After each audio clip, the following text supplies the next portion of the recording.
Hey everyone, so when we first got Xbox One X, well, the truth is we didn't have any X enhanced titles to run on it, meaning that our pursuit of the 4K dream had to be put on hold temporarily, but that's okay. After all, this is a fully fledged member of the Xbox One family, meaning that our entire library of games should work on it. And all of them should be automatically enhanced out of the box in some way, shape or form. Okay, so let's talk about what Microsoft has told us to expect. Specifically, smoother frame rates, faster loading times, improved texture filtering, and higher resolutions on games that employ dynamic scaling. Now, all of these things I can confirm are indeed delivered along with enforced VSync on all titles, meaning no more tearing. But let's be clear about what can't be delivered. Those 720p and 900p Xbox One games will need patches to get higher pixel counts. And yeah, I think it's safe to say that while the GPU performance boost is pretty massive, don't go in expecting the full 6 teraflops because you ain't getting them. Regardless though, there are some dramatic improvements here. For example, every game now has 16 times anisotropic filtering. And that's a big deal in many titles. Halo 5 is getting a 4K patch, but even without the new code, the existing game looks a ton better. So check this out, 343 uses a dynamic scaler here, so we're getting a huge increase in resolution to full 1080p. But what I really want you to take a look at is the detail resolved in the ground textures here. It's an enormous night and day improvement on both counts here. Also, Xbox One X does indeed load games more quickly. Does this in 3 ways actually. First of all, the hard drive has a maximum bandwidth of 16 megabytes per second throughput, up against the 40 megabytes per second of the base model. Secondly, the CPU is 31% faster, meaning that decompressing assets that have been streamed in is a lot faster. And finally, because 4 extra gigs of GDDR5 are available, Microsoft can use that to cache assets, using the memory as a RAM disk. I didn't have a huge amount of time to invest into this, but check out these Witcher 3 loading times. First up, a basic load taking us to Novigrad City. 45 seconds on Xbox One X might sound a lot, but yeah, check out the timer on the base Xbox One. I mean, we don't have all day, right? But it keeps on going and going. Final tally, it's an extra minute longer. Let's try some fast travel next. This is a fair bit quicker, but still under 20 seconds for Xbox One X and 45 on base Xbox One. I mean, that's pretty good, right? Okay, so let's try to get a grip on just how much extra performance is indeed delivered, as I suspect that's probably what you're here for. I mean, basically, you should look at Xbox One X as offering better locks to target frame rates than base hardware. So, to stick with The Witcher 3, I mean, let's start with some basic traversal here. Both versions are delivering 30 frames per second locks, but obviously Xbox One X is handing in higher resolution and image quality. But the further we go into the test, the more wobbly Xbox One becomes, and yes, the X stays locked. And areas like the infamous crookback bog, yet once again it's just a solid 30 FPS there, unlike the base model. So just how much faster is Xbox One X in back compat mode? Can it be benchmarked? Well, we have a few go-to games here for this sort of thing, and a number of them are getting specific Xbox One X patches, but right now we only have original code to work with. Results, still pretty fascinating though. IO Interactive's Hitman, for example, can tax both CPU and GPU in different scenarios. On this boat stage, we're at 1080p resolution and frame rate is unlocked. Some dips under 60 frames per second on Xbox One X, but yeah, look at that. I mean, at best, we're getting an 80% increase to frame rate, which is pretty awesome. However, moving on to the Paris stage, which is CPU limited owing to the sheer volume of NPC characters milling about, the differential reduces. It's anything between 20 to 35% faster on Xbox One X. Now, the new console's CPU has a larger cache than the base model, but the key boost is still frequency. We have a 2.3 GHz processor here versus a 1.75 GHz version in the original model. It's worth bearing this in mind as we move on, because it is a major limiting factor to what back compat can deliver.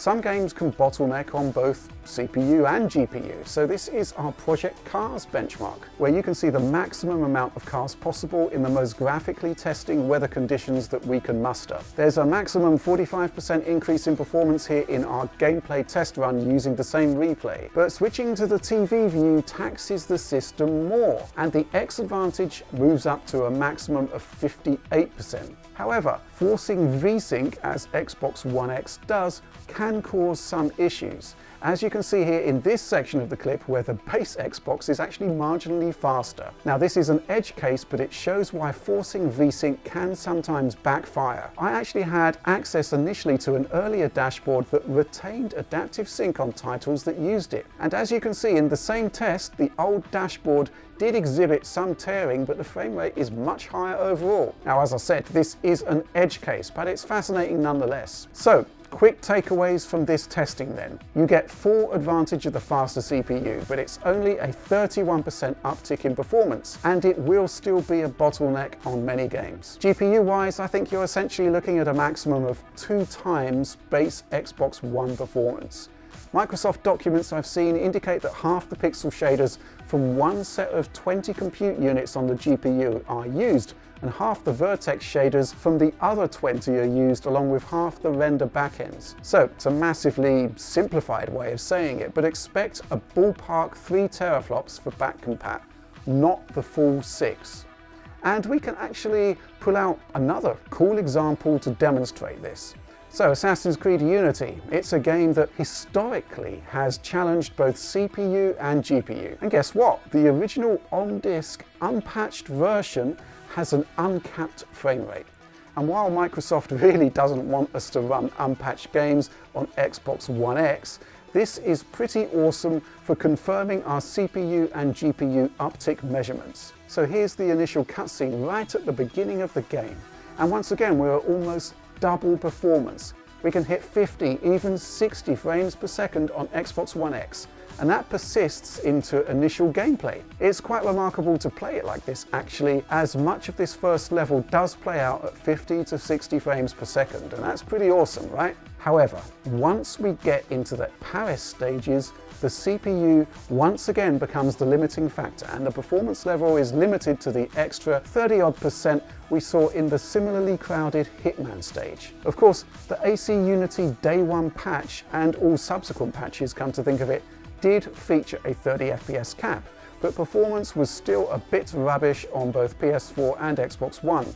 Similar to the PS4 Pro's boost mode though, you basically get a locked 30 frames per second on Xbox One X, and really I do recommend trying this game out. Basically, well, the extra horsepower fixes the game. In this three-way comparison, you can see unpatched X performance, then the latest code running on Xbox's old and new. There were performance enhancements added in later patches, which explains why the original on-disc code can actually dip below 30 FPS on Xbox One X, something that doesn't happen with the patch code.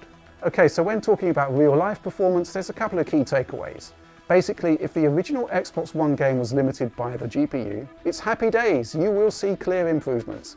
And the extent of those advantages will basically be dictated by how far away the OG Xbox One was from its target frame rate. So Grand Theft Auto 5, by and large, it hit its 30 frames per second target, but there were key areas where frame rate would dip. Xbox One X simply deploys the extra GPU resources and you're good to go. 30 frames per second locked. Also, check out Infinite Warfare here. You're looking at 45 frames per second with screen tearing on base Xbox One, while running the exact same code unpatched on Xbox One X delivers 60 frames per second, effectively locked. Infinite Warfare is also using a horizontal upscaler, a dynamic one, and while it's not so easy to see the difference in the heat of the action, you are also getting improved image clarity as well. It's another cool example of a game that's inherently built to scale, and it's taking advantage of the additional GPU overhead. Hits to performance on X are limited to a couple of stutters here, noticeable during gameplay but hardly commonplace. Easily the most disappointing version of Infinite Warfare is now up there with its rivals, well, on base hardware at least. This game has an excellent PS4 Pro implementation, and I kinda wish Infinity Ward would deploy those enhancements to Xbox One X. Still, I call it a triumph, bearing in mind we are running the original code here, which was never designed for Xbox One X hardware. And you know, there are scenarios where Xbox One titles bottleneck owing to a combination of CPU, GPU, and even storage.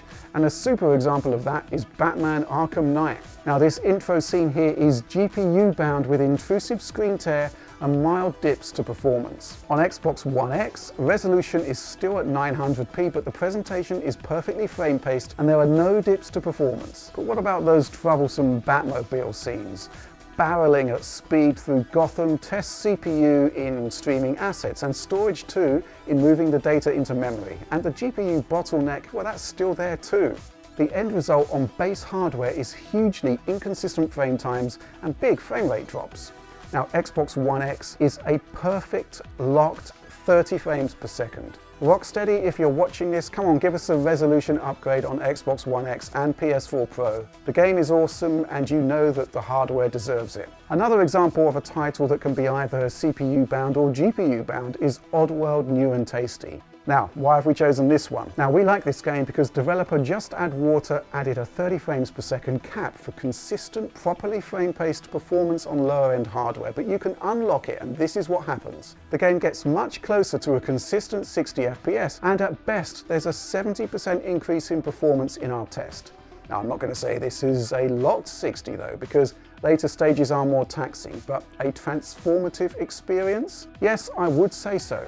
I mean, the key takeaway here is that your existing library of Xbox One titles are all improved if they fell short of their performance targets. So here's Rise, Son of Rome, an Xbox One launch title and still a visual feast, blighted by poor performance and a weird 32 FPS frame rate cap on base hardware, which introduced unwelcome stutter. Now, curiously, Xbox One X locks it to 30 and you can see that the most ugly dips under the performance target are lessened or removed altogether. I mean, let's make no mistake, this isn't a great game, but it's still a graphical showcase 4 years on. You can pick up physical or digital copies for pennies, and the Xbox One X just plays it better. But sometimes better just still isn't good enough.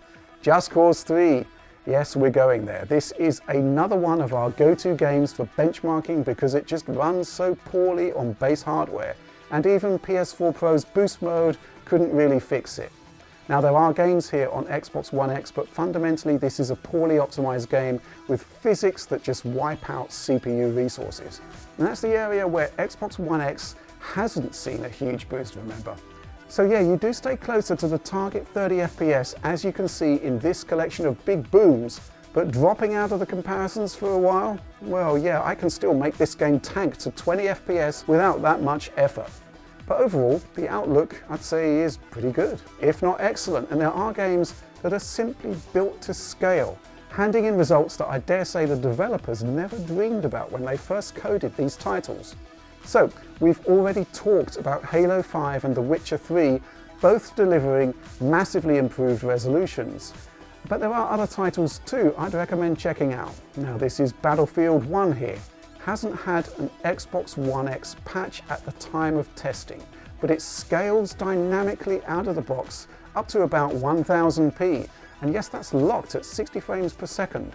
Not bad, right? Next up, id Software's Doom 2016. Now again, a patch is coming at some point, but right now the dynamic scaler sticks to 1080p, offering a big image quality boost, and the frame rate is much more consistent. I mean, right now I'd say that this is the best console version of Doom, no question about it.